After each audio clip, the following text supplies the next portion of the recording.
Okay, I guess we're live. Let's give it a try and jump in. Okay. So, hey, my name's John. This is my very first time ever hitting record and stream on YouTube. So it's fun and probably going to make a lot of mistakes and it's going to be weird. But I didn't want to tinker with it ahead of time. Just kind of want to figure it out as we go and work things out. I like doing it live and that's what we're going to do. So, what are we doing here? This is insane. What are we gonna do? I would like to read. I'd like to do some reading. So, what are we gonna read? We're going to read the Bible, and jump into that. I have a couple goals. My main goal is to not spend a lot of time talking about what we're gonna do and actually just do it. A lot of YouTubers spend 10 minutes of like wind up time and then 5 minutes of content. It's kind of like that was not what I thought I was clicking on. So I don't want to do that. I want to make the main thing the main thing. So that's going to be reading the Bible. It's pretty simple. Another goal is we're going to read the Bible and then basically just uncover some themes, talk about the common sense messaging of it, what themes, what literary devices we're seeing, and just try to understand it at a pretty basic level. And see what it's all about. And then the third thing is ask if it makes a difference for us, for me, like what we just read make any kind of impact on life or on me or how I should think or how I should behave, and does it matter? Does it make a difference? So that's what we're gonna look at. The big question, I guess, is why? Like, why would I do this? Why would I do this streaming channel and start doing this? So again, it goes back to the goals, just to read the Bible and kind of see what it's about. I'm curious about the Bible and about this book that's kind of stuck around for so long. It's been such an integral part of world history for such a long time. It's kind of interesting. So, like, why is it so sticky? Why has it influenced the world and world history so much to the degree that it has? Reading it might give us some clues to that. So I'm interested in that. I want to know why it's been so loved and also why it's been so hated. And again, I think reading through it like that might give us some of that context. So I'm interested to see how that goes. Um, One rule is just I want to keep an open mind. And if you're going to follow along with me, I would ask that you keep an open mind as well.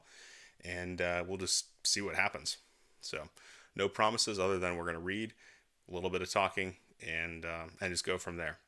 So I was told that you are supposed to have a gimmick on your YouTube channel, and so I've got one gimmick, and that is we're not going to read the Bible the way it's like traditionally been read. We're going to read it chronologically and not cover to cover.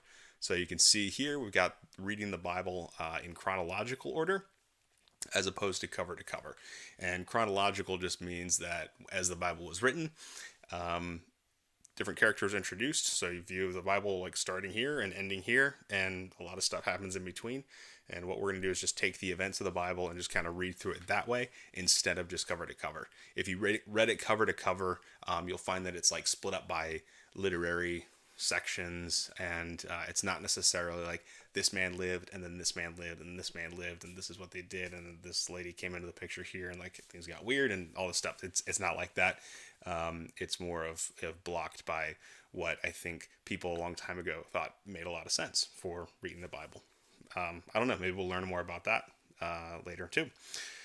So that's the gimmick. We're going to read it chronologically. And the reason for that is I think as we do that, it's going to hopefully answer some of our questions about understanding those themes and those messages through the Bible. And I think maybe reading it chronologically might make some of those things pop out to us. Maybe hopefully in a more clear way than just grabbing a chunk of Bible and reading it. So I don't know. We'll try it. We'll see how it goes. And that's it. So I think next up we'll just read the Bible. So let's jump in. We're going to jump into Genesis 1. And my mouse cursor, I think, keeps showing up. I don't like that. I want to figure out a way to fix that. But for now, that's what we're going to have. We're going to have a mouse cursor around, I think. I guess I can use a keyboard. All right, so let's read Genesis 1. I'm going to read Genesis 1 through 3, talk a little bit about it, and that'll be it for today. Genesis 1. In the beginning. In the beginning, God created the heavens and the earth. Now the earth was formless and empty. Darkness was over the surface of the deep, and the Spirit of God was hovering over the waters. And God said, "Let there be light," and there was light. God saw that the light was good, and he separated the light from the darkness. God saw the light, God called the light day, and the darkness he called night. And there was evening and there was morning the first day. And God said, "Let there be a vault between the waters to separate water from water." So God made the vault and separated the water under the vault from the water above it. And it was so. God called the vault sky, and there was evening and there was morning the second day. And God said, "Let the water under the sky be gathered to one place, and let dry ground appear." And it was so. God called the dry ground land, and the gathered waters he called seas. And God saw that it was good. Then God said, "Let the land produce vegetation, seed-bearing plants and trees on the land that bear fruit with seed in it, according to their various kinds."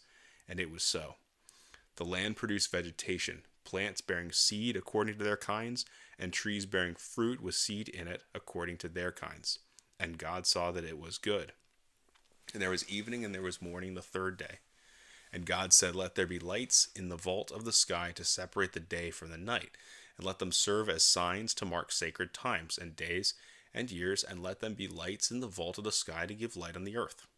And it was so. God made two great lights, the greater light to govern the day, and the lesser light to govern the night. He also made the stars. God set them in the vault of the sky to give light on the earth, to govern the day and the night, and to separate light from darkness. And God saw that it was good. And there was evening, and there was morning the fourth day. And God said, "Let the water teem with living creatures, and let birds fly above the earth across the vault of the sky." So God created the great creatures of the sea, and every living thing with which the water teems and that moves about in it according to their kinds, and every winged bird according to its kind. And God saw that it was good. God blessed them and said, "Be fruitful and increase in number, and fill the water in the seas, and let the birds increase on the earth." And there was evening and there was morning the fifth day. And God said, "Let the land produce living creatures that move along the ground, and the wild animals, each according to its kind." And it was so. God made the wild animals according to their kinds, the livestock according to their kinds, and all the creatures that move along the ground according to their kinds. And God saw that it was good. Then God said, "Let us make mankind in our image, in our likeness, so that they may rule over the fish in the sea, and the birds in the sky, over the livestock and all the wild animals, and over all the creatures that move along the ground."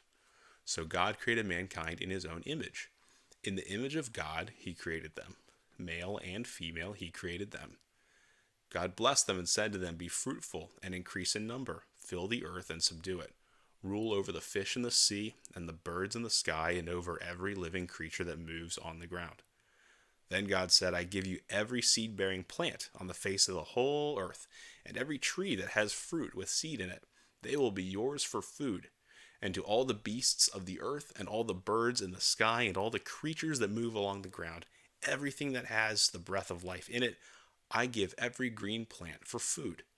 And it was so. God saw all that he had made, and it was very good. And there was evening, and there was morning, the sixth day. Thus the heavens and the earth were completed in their vast array.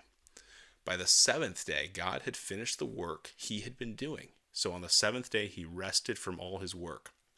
And God blessed the seventh day and made it holy, because on it he rested from all the work of creating that he had done. This is the account of the heavens and the earth when they were created, when the Lord God made the earth and the heavens. Now no shrub had yet appeared on the earth, and no plant had yet sprung up, for the Lord God had not sent rain on the earth, and there was no one to work the ground.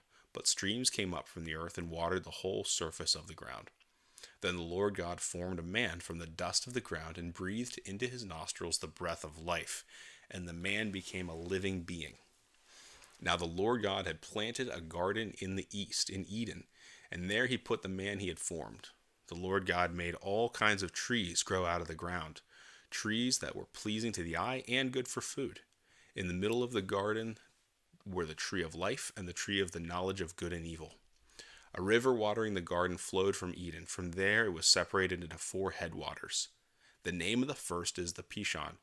It winds through the entire land of Havilah, where there is gold. The gold of that land is good. Aromatic resin and onyx are also there. The name of the second river is the Gihon. It winds through the entire land of Cush. The name of the third river is the Tigris. It runs along the east side of Ashur, and the fourth river is the Euphrates. The Lord God took the man and put him in the Garden of Eden to work it and take care of it. And the Lord God commanded the man, "You are free to eat from any tree in the garden, but you must not eat from the tree of the knowledge of good and evil, for when you eat from it, you will certainly die." The Lord God said, "It is not good for the man to be alone. I will make a helper suitable for him." Now the Lord God had formed out of the ground all the wild animals and all the birds of the sky. He brought them to the man to see what he would name them, and whatever the man called each living creature, that was its name. So the man gave names to all the livestock, the birds in the sky, and all the wild animals. But for Adam, no suitable helper was found. So the Lord God caused the man to fall into a deep sleep, and while he was sleeping, he took one of the man's ribs, and then closed up the place with flesh. Then the Lord God made a woman from the rib he had taken out of the man, and he brought her to the man. The man said, "This is now bone of my bones and flesh of my flesh. She shall be called woman, for she was taken out of man." That is why a man leaves his father and mother and is united to his wife, and they become one flesh. Adam and his wife were both naked, and they felt no shame. Now, the serpent was more crafty than any of the wild animals the Lord God had made. He said to the woman, "Did God really say you must not eat from any tree in the garden?" The woman said to the serpent, "We may eat fruit from the trees in the garden, but God did say you must not eat fruit from the tree that is in the middle of the garden, and you must not touch it, or you will die." "You will not certainly die," the serpent said to the woman, "for God knows that when you eat from it, your eyes will be opened, and you will be like God, knowing good and evil." When the woman saw that the fruit of the tree was good for food and pleasing to the eye and also desirable for gaining wisdom, she took some and she ate it. She also gave some to her husband who was with her, and he ate it. Then the eyes of both of them were opened, and they realized they were naked. So they sewed fig leaves together and made coverings for themselves. Then the man and his wife heard the sound of the Lord God as he was walking in the garden in the cool of the day, and they hid from the Lord God among the trees of the garden. But the Lord God called to the man, "Where are you?" He answered, "I heard you in the garden, and I was afraid because I was naked, so I hid." And he said, "Who told you that you were naked? Have you eaten from the tree that I commanded you not to eat from?" And the man said, "The woman you put here with me, she gave me some fruit from the tree, and I ate it." The Lord God said to the woman, "What is this you've done?" The woman said, "The serpent deceived me, and I ate." So the Lord God said to the serpent, "Because you have done this, cursed are you above all livestock and all wild animals. You will crawl on your belly, and you will eat dust all the days of your life. And I will put enmity between you and the woman, and between your offspring and hers. He will crush your head, and you will strike his heel." To the woman he said, "I will make your pains in childbearing very severe. With painful labor you will give birth to children. Your desire will be for your husband, and he will rule over you." To Adam he said, "Because you listened to your wife and ate fruit from the tree about which I commanded you, you must not eat from it. Cursed is the ground because of you. Through painful toil you will eat food from it all the days of your life. It will produce thorns and thistles for you, and you will eat the plants of the field. By the sweat of your brow you will eat your food, until you return to the ground, since from it you were taken. For dust you are, and to dust you will return." Adam named his wife Eve because she would become the mother of all the living. The Lord God made garments of skin for Adam and his wife and clothed them. And the Lord God said, "The man has now become like one of us, knowing good and evil. He must not be allowed to reach out his hand and take also from the tree of life and eat and live forever." So the Lord God banished him from the Garden of Eden to work the ground from which he had been taken. After he drove the man out, he placed on the east side of the Garden of Eden cherubim and a flaming sword flashing back and forth to guard the way to the tree of life. All right, that's Genesis 1 through 3. I kind of freaked out in the middle there. I thought I had missed a section, but I guess I didn't. I guess I didn't. Okay, we're good to go. So, like I said, we're going to jump into probably just two questions, right? So, what are the underlying common sense themes and messages, and literary devices? Like, what exactly are we looking at here today in Genesis? And I'm going to take a quick drink because I am thirsty.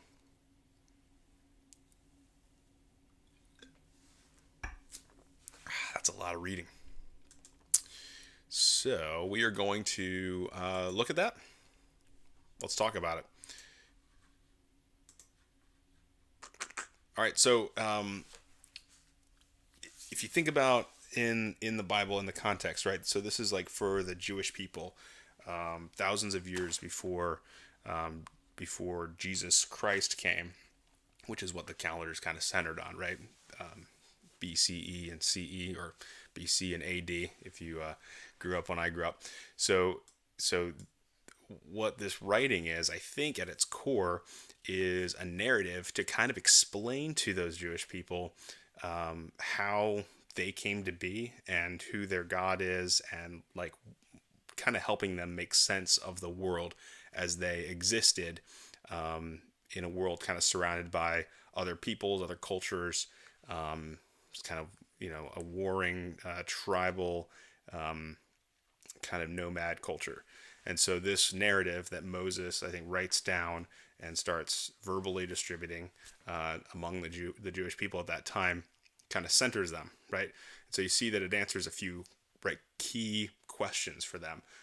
The first being is like, where do we come from, right? And so it's pretty clear that in the beginning, God created the heavens and the earth, and then it weaves this whole story of each part of God creating things. And so what it does is it kind of sets up God as the one true God that created everything.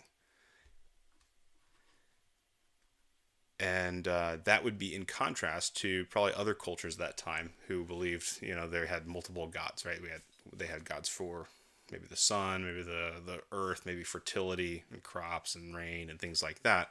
And so the presentation here from Moses would be like, actually, there's one God and he made everything. So all the crops and the sun and the animals and fertility, like that's all from this one God, right? So it's a kind of a counter narrative to the people that they're surrounded by. The other things it answers is like, why does life kind of suck, right? And so you go into chapter 3. Well, before we get there, so 1 and 2 kind of have two takes on the same narrative, right? So chapter 1 kind of lays it out. I've heard it said that this is probably like a poem or some kind of like Jewish poem or something like that, Hebrew writing that's a little more I don't know, symbolic, I'll go out on a limb and say. And then Genesis 2 kind of talks about a little more specificity in the creation of Adam and Eve, right? And then 3 goes into like this problem that happens. And so Genesis 3 is explaining like, why are things tough? Like, why is the world the way it is? And so what you see in Genesis 3 is the entrance of kind of missing the mark, right? God gives a command of saying, hey, Adam and Eve, you have to live in this certain way, right? You can't take this fruit and just eat it. You can't just do whatever you want. I've got a rule for you and you got to keep it. But it turns out that they don't do that. They're caught and they kind of do some blame shifting there, which I always think is probably one of the funniest parts of the Bible, where the man says, hey, God, it's actually your fault because the woman that you put here like made me do this thing. And then the woman's like, well, actually it's the serpent who tricked me, so it's really his fault. And they'll kind of blame shift all the way down the line. And then God doesn't let anyone get away with it, right? So the story here is that he curses each of them. Curses the serpent, curses the woman, curses the man. And you can see kind of a lot of big things. If you think, again, I try to put myself in the mindset of an ancient Jewish person living under like the rule of Moses. Like the problems that you deal with are generating food, right? And so that's why the cursings of Genesis 3:19 of like, hey, you got to work really hard, and it's gonna be really hard to get food out of the ground. Like that seems super relatable for someone at that time. Again, I don't know much. I've never grown anything on a farm, so I don't really know, but I think it'd be tough. I think it'd be hard for me to do that. So I could see why that curse would make a lot of sense. Like for the women, like giving birth, that is something that's very painful. I've heard, and so yeah, I could see that kind of being a big concern for people at that time, as it is today, right? And so you can kind of see how that makes a lot of sense, where that would be part of their origin story or startup narrative. And then the serpent stuff, kind of interesting. Cursed above all livestock and wild animals. You're gonna crawl in your belly. There's gonna be enmity, right? So serpents and humans, there's enmity between them, apparently, according to this. And it starts right at the very beginning. So then what do? They get some garments made. So God gives them garments of skin, which they had sewed together some leaves. If you look at like some ancient like art, it's like, one little fig leaf placed at just the right locations. But God hooked them up with some pretty dope garments of skin and sent them out into the world, right? And now they know good and evil, which is interesting. So you can take from that, maybe they didn't quite know good and evil before that, right? They only knew God. They only interacted with God. That's all they knew. But now they've kind of they've broadened their understanding. They've seen that there is a path outside of God's direction for them, and they've kind of tasted that fruit, metaphorically, but also physically. And so then they branch out and head out into the world with that new knowledge under their belt. All right, there's a ton more in there, obviously. So I would say that Genesis is absolutely laden with stuff that's foundational to Judaism, Islam, and Christianity. Those three faiths hold the first 5 books of the Bible, specifically the Torah, in very high regard. And there's a lot in there that kind of sets up like the character and personality of this character of God, as well as the characters of humans as they kind of progress from here. So there's some stuff here that we'll probably be referencing as we go forward and as we read more, and that'll impact things we do in the future. So that is all I got for today. Hope you've enjoyed it, and we'll do it again soon.